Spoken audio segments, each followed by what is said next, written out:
The emergency klaxon wailed through the bridge of the Korthian command vessel. Eternal Dominion and Senior Battle.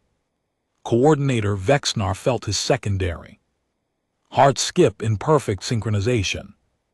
30 cycles of military service had taught him to trust his instincts, and right now every instinct was screaming that something had gone catastrophically wrong. Report, he barked, his mandibles clicking in agitation. Junior Sensor Technician Quilms. Bioluminescent patches flickered from calm blue to distressed orange. Sir, we have lost contact with Strike Groups 7, 12, and 19. All communication ceased simultaneously approximately 4 minutes ago. Vexnar's claws gripped the command console. 3 strike groups vanished. That represented nearly 12,000 warriors. Veterans who had conquered 47 systems without losing a single battle. The primitive world designated Terra 3 was supposed to be their easiest conquest. Yet initial scans had shown a fragmented civilization still reliant on chemical propulsion and radio waves. They had not even achieved basic fusion technology. Show me their last known positions, Vexnar commanded, forcing his voice to remain steady. The holographic display materialized above the tactical table, showing the northern continent of Terra. 3 red markers indicated where the strike groups had deployed, targeting what the indigenous population called military installations. Standard procedure: eliminate their defensive capabilities, broadcast the terms of annexation, harvest resources, move to the next system. The Korean Empire had perfected this routine over 3,000 planetary acquisitions, except this time something was different. Enhancement on Sector 9, Beak Center. Ordered, the image sharpened, revealing a sprawling complex of structures the humans had designated as Fort Campbell. Strike Group 7 had been assigned to neutralize it, according to projections. Resistance should have lasted no more than 18 minutes. Instead, there was nothing: no debris field, no energy signatures, no distress beacons, just silence. Could it be equipment failure? Asked Sub Commander Threx, though his tone suggested he knew better. Across 3 separate groups using independent systems, unlikely. Vexnar's mind raced through possibilities. Deploy reconnaissance drones. I want visual confirmation within the next 10 minutes. While they waited, Vexnar reviewed the intelligence reports again. Terra 3, third planet from an unremarkable yellow star, home to approximately 8 billion humans. The species had shown remarkable creativity in killing each other throughout their documented history, but their weapons technology remained laughably primitive. Kinetic projectiles, chemical explosives, nothing that could threaten Korean adaptive shielding. The humans had detected the fleet's approach 6 of their days ago. Their reaction had been predictable: panic, failed attempts at communication, desperate military mobilization.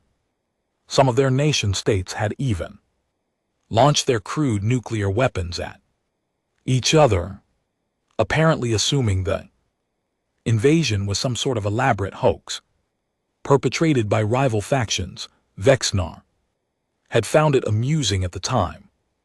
Drone feed incoming, sir, Quilm announced. The holographic display shifted, showing the perspective of a reconnaissance drone descending through Terra 3's atmosphere. The sky was clear, painted in shades of blue that reminded Vexnar uncomfortably of Quilm's distress signals below the Fort Campbell installation came into view. Vexnar's Breath caught in his thorax, the human military base appeared completely intact. Buildings stood undamaged.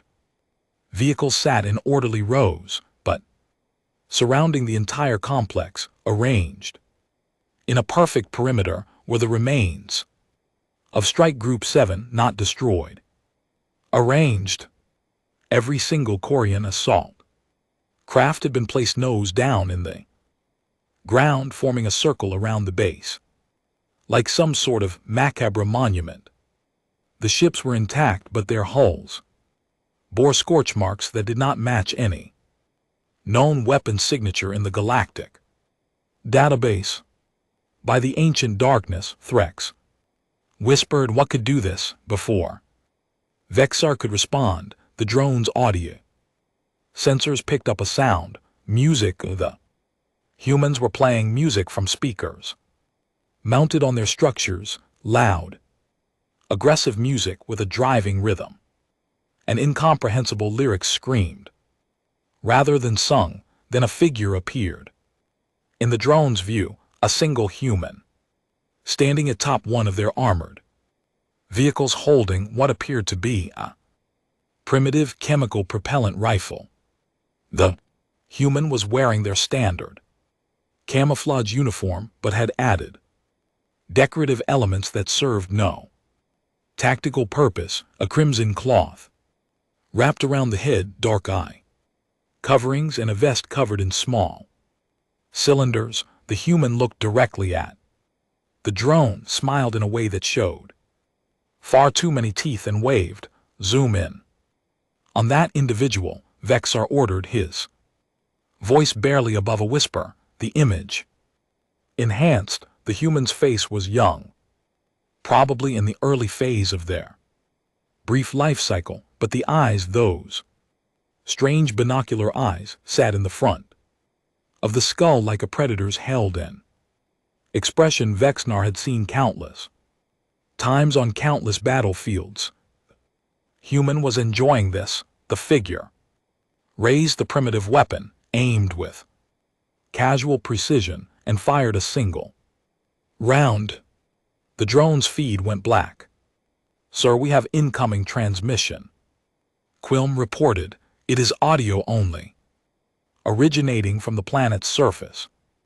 "Play it," Static hissed through the bridge speakers, then resolved into a voice, human male speaking in their dominant language, which the translation matrix struggled to process due to heavy colloquialisms and regional accent variations. "Attention, us space bugs, or whatever you call yourselves. This is Lieutenant Marcus Webb, United States Army 1st Battalion, 5th Special Forces Group. On behalf of the human race, I'd like to extend a warm welcome to Earth. As you may have noticed, your landing parties have experienced some technical difficulties, those difficulties being that they're all dead or captured.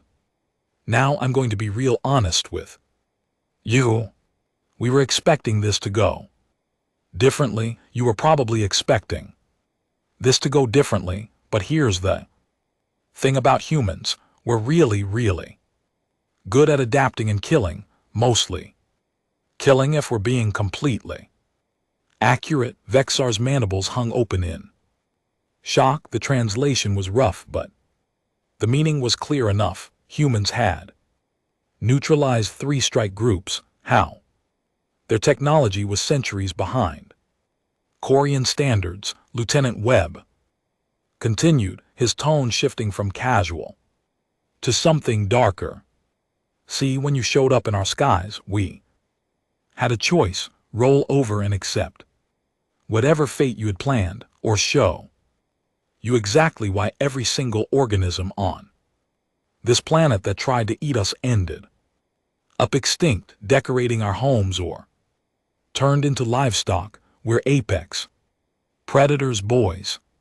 This whole planet, it's our territory, and you just walked right into our house." Threx was frantically working his console. "Sir, I am detecting multiple energy signatures across the Planet hundreds of them, they are powering up weapons we did not detect in our initial scans.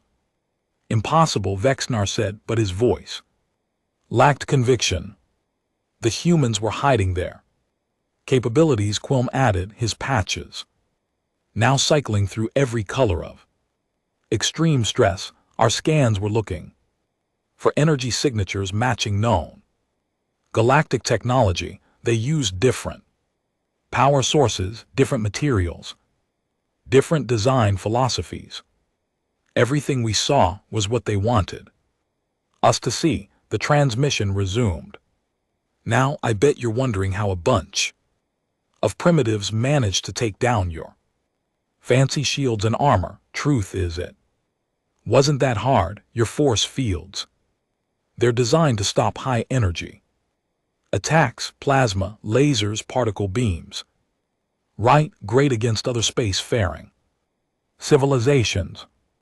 Completely useless against a 50 caliber armor-piercing round traveling at 2,900 FD per second. Your ships can tank a nuclear blast, but a simple lead slug punches right through because your shields literally don't register it as a threat. Vexnar felt his world tilting. It was brilliant, horrifyingly, elegantly brilliant. The Korean Empire's entire defensive doctrine was built around countering advanced weapons. No one had considered that primitive kinetic weapons could bypass shields designed to stop directed energy. We also figured out that your soldiers breathe oxygen just like us. Webb continued, now sounding almost cheerful, which means good old-fashioned smoke. Grenades work great for area denial, and your fancy armor stops energy weapons beautifully, barely slows down a high explosive anti-tank round. Your troops can take a plasma bolt to the chest, but they can't handle 200 lb of pressure applied by a hydraulic press, which fun fact is basically what our breaching tools are. The bridge had gone completely silent except for Webb's voice and the increasingly frantic beeping of Threx's console. Here's what's going to happen next, Webb said, his tone becoming businesslike. You're going to withdraw your fleet beyond the orbit of our moon. You're going to sit there and think real hard about whether you want to continue this invasion.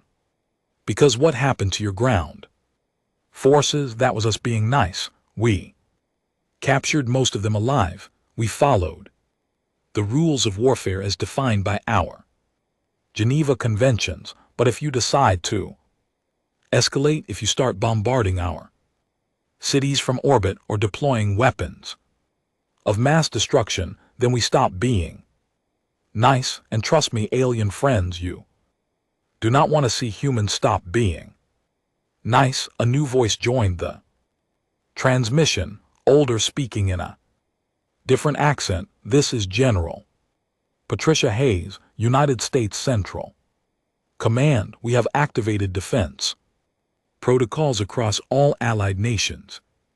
Every major military in the world is now coordinating under a unified command structure. We have orbital launch capabilities you're not aware of. We have weapons you haven't scanned for.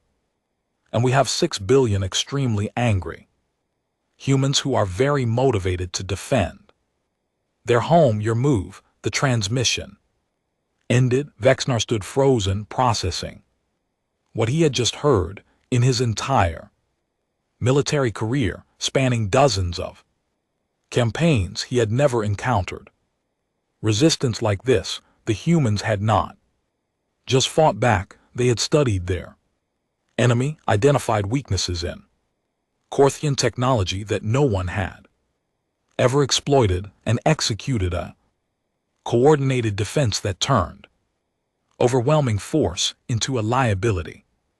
Sir, what are your orders? Threx asked quietly. What were his orders, Corin? Military doctrine had protocols for Every scenario, fortified positions, advanced technology, superior numbers, but there was no protocol for an enemy that weaponized their own primitiveness, that turned apparent weakness into devastating advantage. Pull all remaining strike groups back to orbital positions, Vexar said finally. Establish a defensive perimeter. No aggressive action without my direct authorization. Sir, the High Command will expect us to respond with overwhelming force. Threx warned. The High Command is not here. I am. Vexnar turned to face his subordinate. We just lost 3 strike groups to an enemy we classified as minimal threat. Until we understand exactly what we are facing, we do not risk more lives. Quilm's voice cracked slightly. Sir, incoming priority transmission from Terra 3, multiple sources. They are broadcasting across all frequencies. Show me. The holographic display lit up with hundreds of video feeds showing humans across their planet, not military personnel, civilians holding signs, chanting. Some were armed with their primitive weapons, others simply standing in massive crowds. The PE translation matrix could barely keep up with the variety of languages, but the message was universal. Not backing down. One feed showed a human child, no more than 8 cycles old by Vexnar's estimation, standing in front of one of the captured Quarian ships. The small human had painted words on the hull in bright colors. Thanks for the science project. Love, Emma's 3rd grade class. Another feed displayed an elderly human female addressing a camera with fierce determination. My grandfather fought Nazis. My father fought for civil rights. I'll be damned if I'm too old to fight aliens. Come down here if you dare. Thousands of similar feeds poured in. Farmers with ancient firearms, factory workers wielding improvised weapons, children making crude artwork depicting humans victorious over alien invaders. Every feed radiated the same energy, absolute, unshakable defiance. Vexnar had seen many species fight for survival. It was natural, expected, usually futile, but this was different. Humans were not just fighting, they were making it personal. They were mocking their would conquerors, turning the invasion into an opportunity to demonstrate their creativity and resilience. We need to reassess everything, Vexnar said softly. Compile all data on human military capabilities, social structure, historical conflicts. I want to know everything about how they wage war. Quilm worked quickly, pulling up databases. Sir, this is disturbing. Humans have been engaged in continuous warfare throughout their recorded history. They have developed thousands of distinct combat methodologies. They write extensive documentation on military strategy, and they teach it too. They're young. They create entertainment based on warfare scenarios. They enjoy tactical problem solving. They weaponize everything, Threx added, reading through another report.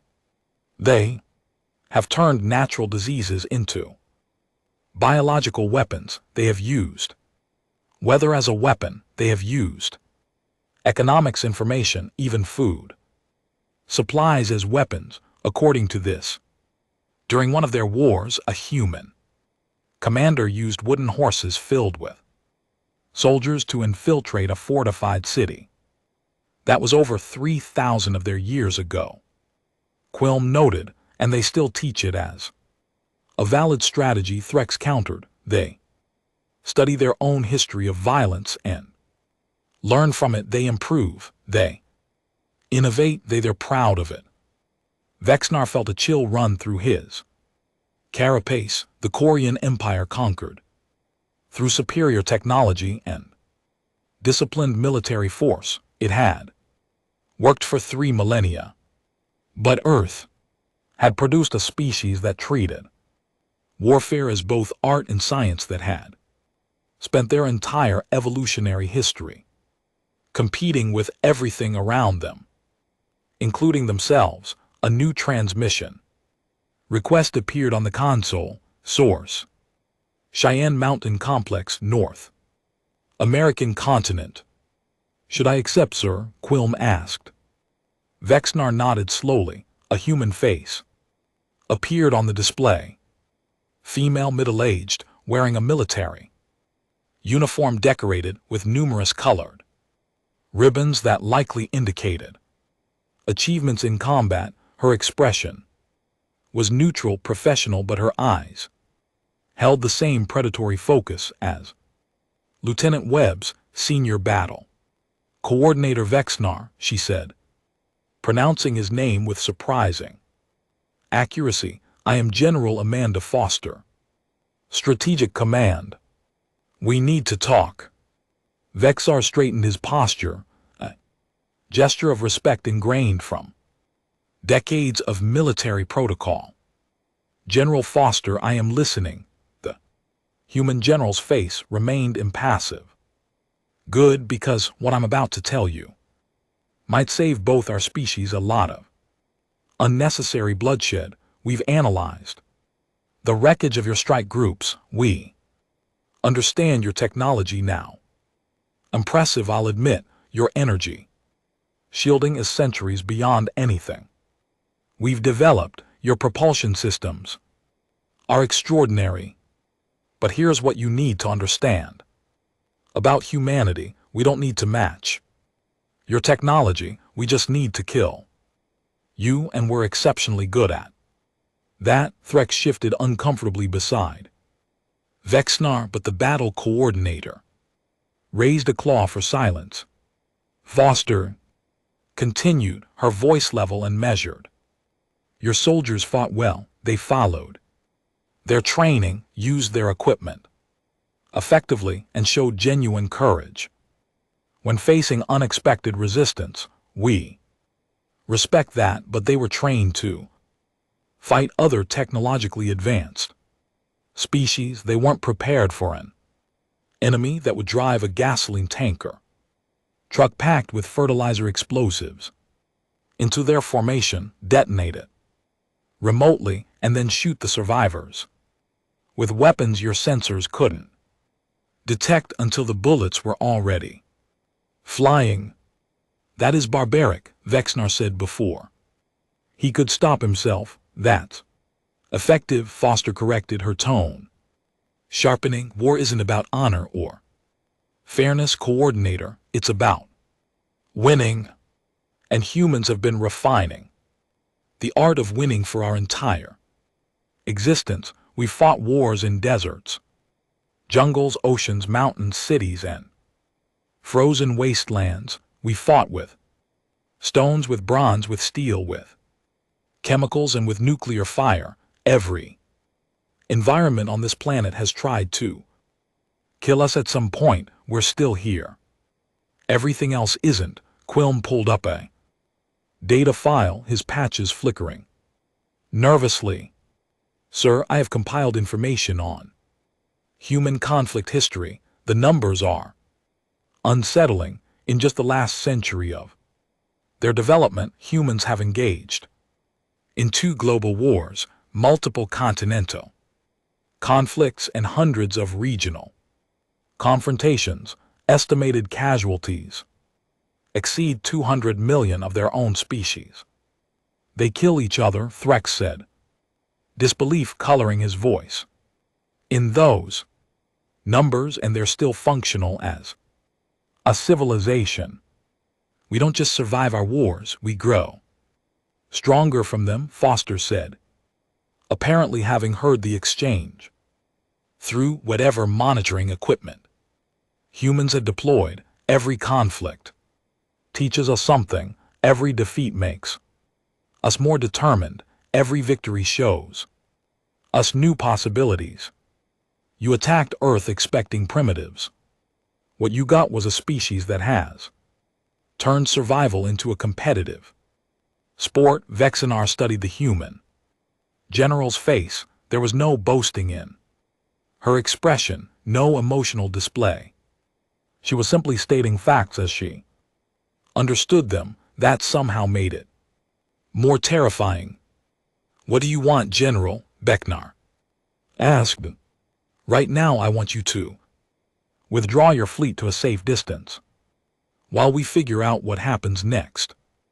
Long term, that depends entirely on your next actions. Foster leaned forward slightly. We intercepted your command frequencies. We know you're waiting for authorization from your high command to either escalate or retreat. We also know that your empire has never encountered significant resistance before. You're not sure what to do with us, you presume. Much, I presume correctly, Foster replied, because we've been in your position. Humanity has conquered, colonized, and controlled. We've also been conquered, colonized, and controlled. We know both sides of this equation. The difference is we learned from it. We know exactly how this plays out if you choose escalation. Vexenar felt his mandibles tighten. Enlighten me. You bombard our city. From orbit, we lose millions, maybe billions, but we don't surrender. We go underground, we adapt, we survive, and while you're destroying our infrastructure, we're reverse engineering your technology from the ships we captured. Give us 6 months and we'll have working models of your weapons. Give us a year and we'll improve them. Give us 2 years and we'll be hunting your fleet through this solar system with weapons you didn't know were possible. Impossible. Your industrial capacity would be crippled. Foster smiled, and it was not a pleasant expression. Coordinator, during one of our global wars, my country went from producing civilian automobiles to producing one heavy bomber every 63 minutes. We converted entire economies to war production in a matter of months. We built nuclear weapons in secret facilities while fighting on multiple continents simultaneously. We landed humans on our moon using computers less powerful than the phone in my pocket, just to prove we could beat our rivals in a technological race. When humans commit to something, we don't half measure it. A priority alert flashed on Vexenar's console. Threx quickly opened the file, his face paling to a sickly gray color. Sir, we're detecting launch signatures. Hundreds of them, worldwide. Distribution, trajectory analysis suggests they're targeting our fleet. Vexenar's heart's hammered. Missiles. Negative, too slow. There they appear to be satellites. The humans are deploying a satellite network. Foster's smile widened fractionally. Those are observation platforms, weapons testing equipment, and communication relays. We're building an orbital infrastructure while you decide what to do. In approximately 4 hours, we'll have complete coverage of near-Earth space. Every ship in your fleet will be monitored continuously, and before you think about shooting them down, each satellite is hardened against energy weapons and equipped with evasive maneuvering capabilities. You'd need to use kinetic kill vehicles to destroy them, which would create a debris field that endangers your own ships. You planned this, Vexenar said slowly, before we even arrived. The moment we detected your fleet, every government on Earth started coordinating. We had 6 days.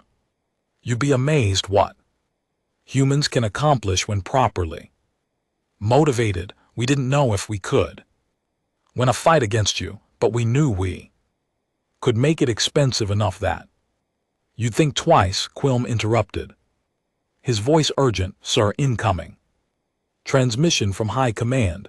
Vexnar hesitated, looking between the communication console and General Foster's image. The human general nodded slightly, as if granting permission.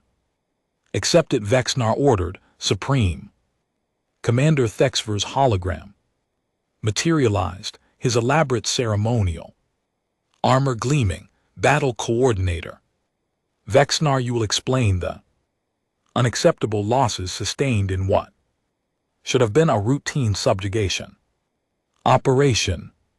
Supreme Commander, the humans possess capabilities that were not apparent in initial scans. They have developed countermeasures specifically targeting weaknesses in our standard assault protocols. I recommend immediate cessation of ground operations pending full tactical reassessment. Thexavor's mandibles clicked in irritation. Unacceptable. You have sufficient forces to crush any primitive resistance. Deploy orbital bombardment platforms. Eliminate their industrial centers. Break their will to resist. Sir, with respect, I believe that course of action would be strategically unsound. The humans have demonstrated sophisticated defense capabilities and show no indication of surrender. Psychology, escalation will result in unacceptable casualties. Your concern for primitive lives is noted and disregarded. You have 6 standard time units to commence bombardment operations.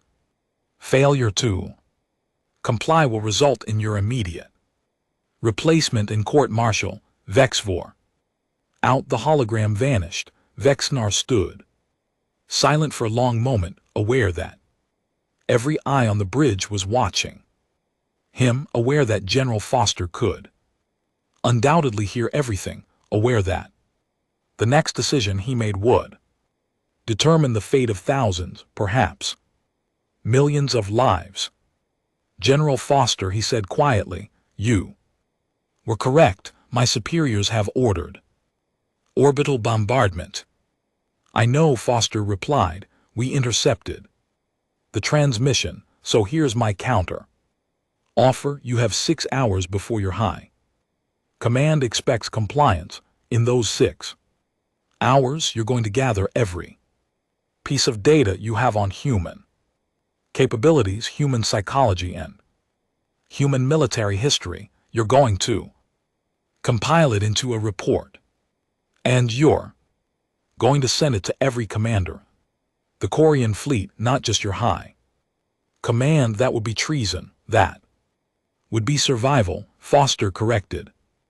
Because here's what your High Command doesn't know. We've made contact with 2 other species in this galaxy. Both came to Earth peacefully, seeking trade and cultural exchange. Both warned us that the Korean Empire eventually comes for everyone. Both have been waiting for someone to bloody your nose badly enough that other species might find courage to resist. You just gave them that opportunity. Vexnar felt his world shift again. You're saying there's a coalition forming against the Empire. I'm saying the galaxy is tired of being conquered. Humanity is just the first species crazy enough to actually fight back effectively. But we won't be the last, not after today's demonstration. Threx pulled up star charts, his claws trembling slightly. Sir, if the humans have allies, if other species are watching this engagement, our entire strategic position in this sector could collapse. Client species might rebel. Trade routes could be disrupted. The Empire's expansion could stall for the first time in millennia. Which is why you need to make a choice, Foster said. Follow your orders, bomb our cities and start a war that will spread across multiple systems and cost your empire resources you can't afford to lose, or recognize that humanity isn't going to roll over. Broker A. Cease fire and give your leadership time to understand what they're actually dealing with. And if I choose the latter, what guarantee do I have that humans won't simply use the ceasefire to prepare a counterattack? Foster's expression became serious. You have my word as a United States Marine Corps General, we will honor legitimate ceasefire. We will negotiate in good faith. We will even share some technology if terms can be reached, but if you betray that trust, if you use a ceasefire to position for a sucker punch, then every human on this planet will make it their personal mission to ensure the Korean Empire regrets it for generations. Vexnar looked at his crew, Quilm young and terrified but still performing his duties, Threx experienced and practical, already running probability calculations. The dozens of other Koreans on the bridge, all watching their commander, waiting for leadership.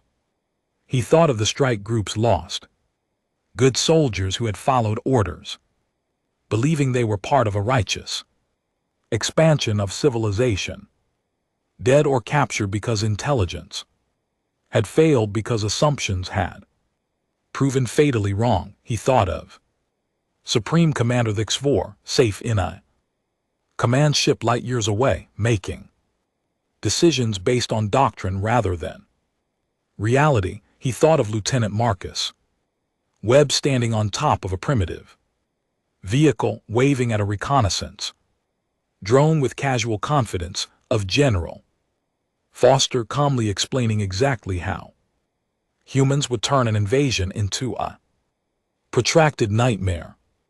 I need to speak with my senior staff, Vexnar said finally. Privately? Foster nodded. You have 2 hours before we need an answer. After that we start assuming hostile intent and act accordingly. Foster out. The transmission ended. Vexnar turned to his crew. Clear the bridge, senior officers only. Once the junior staff had evacuated, Vexnar activated the security protocols that prevented external monitoring. Threx and Quilm remained along with Chief Engineer Vaughn and Intelligence Officer Crest. Speak freely, Vexar ordered. What do you recommend? Vaughn spoke first, his voice growly. With age, the humans are correct about our vulnerability to kinetic weapons. Every ship in this fleet has the same weakness. Redesigning shield harmonics to compensate would require months of retrofitting.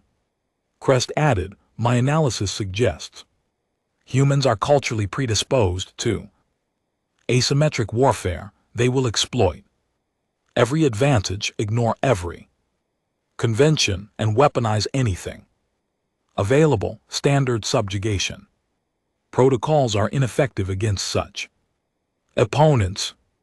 We cannot win this engagement without massive casualties, Threx said bluntly. Even if we destroy their civilization, survivors will scatter and become an insurgent threat that could persist for generations. The resource cost would be catastrophic. Quilm, the youngest officer present, surprised everyone by speaking. Sir, permission to share an observation. Granted, the humans are terrifying, but they're also offering us something no conquered species has ever offered before: partnership instead of submission. What if they're more valuable as allies than as subjects? Silence filled the bridge. Vexar considered the young officer's words. The Korean Empire had built its power on conquest, on forcing lesser species into compliance, but what if there was Another path, what if humanity with its bizarre creativity and relentless innovation could teach the Empire new ways to approach problems? If I defy high command, my career is finished, Vexnar said slowly, likely my life as well, given Thier's temperament. Yes, sir, Threx agreed, but if you follow orders and this turns into a protracted war, thousands of Corran soldiers will die, possibly millions, and the Empire will be weakened. Regardless of the outcome, Vexnar made his decision. Open a channel to General Foster, he commanded, and simultaneously transmit all combat data from this engagement to every ship in the Corran fleet, including civilian vessels. I want every citizen of the Empire to see exactly what happened here. Sir, that's Crest began. Treason, yes. Vexnar finished, but it's also the truth, and if the Empire cannot handle truth, perhaps it deserves what comes. Next, the channel opened. Foster's face appeared expectant. General Foster, this is Battle Coordinator Vexnar. I am prepared to negotiate terms for a ceasefire on behalf of the forces under my command. I cannot speak for the Empire as a whole, but I can guarantee that no ship in my fleet will engage hostile action against Earth or its inhabitants. Foster's expression shifted, showing what might have been relief. That's a good start. Coordinator, will have terms drafted within the hour, but I need to know what happens when your high command sends someone else to finish the job. Then they will have to go through me first, Vexnar said firmly, and they will face a battle coordinator who has learned that strength comes in many forms, not all of them technological. Well said. Foster allowed herself a small smile. Welcome to Earth, Coordinator Vexnar. We're going to have a lot to discuss.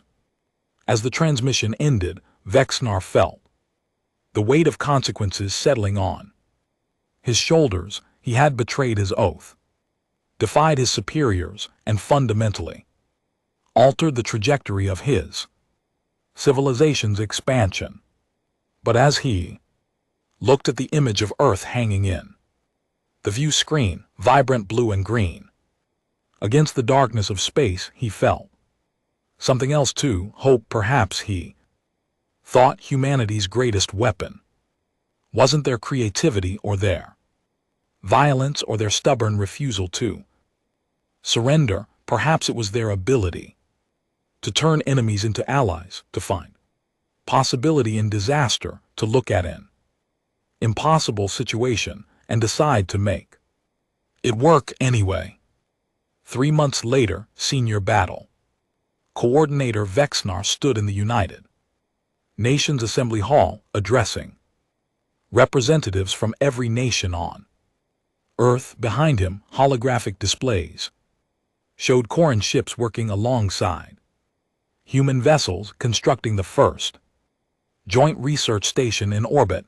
Supreme Commander Thexfer had been removed from command. The data Vexar distributed had sparked widespread debate across the Empire about the ethics and practicality of continued expansion. Several client species had demanded renegotiation of their terms. The Empire faced internal challenges unlike any in its history, but Earth had gained something unprecedented: a working partnership with an interstellar civilization, one built on mutual respect rather than domination. Lieutenant Marcus Webb sat in the front row, still wearing that ridiculous crimson headband, grinning like he had just won the lottery. General Foster stood nearby, her expression proud and Vexnar, former battle coordinator of the Corran Empire, now ambassador to Earth, began his speech with words he had practiced carefully. Humanity taught me that the strongest shields are not made of energy but of resolve. The most powerful weapons are not tools but ideas, and the greatest victories are not achieved through conquest but through understanding. He paused, looking out at the sea of human faces. Thank you for teaching my people what we had forgotten, that true strength comes not from dominating others but from standing together. The applause was deafening. Outside, Earth's sun shone on a planet that had stared into the void, seen an empire, and refused to blink. Humanity had passed its first contact test. The galaxy would never be the same.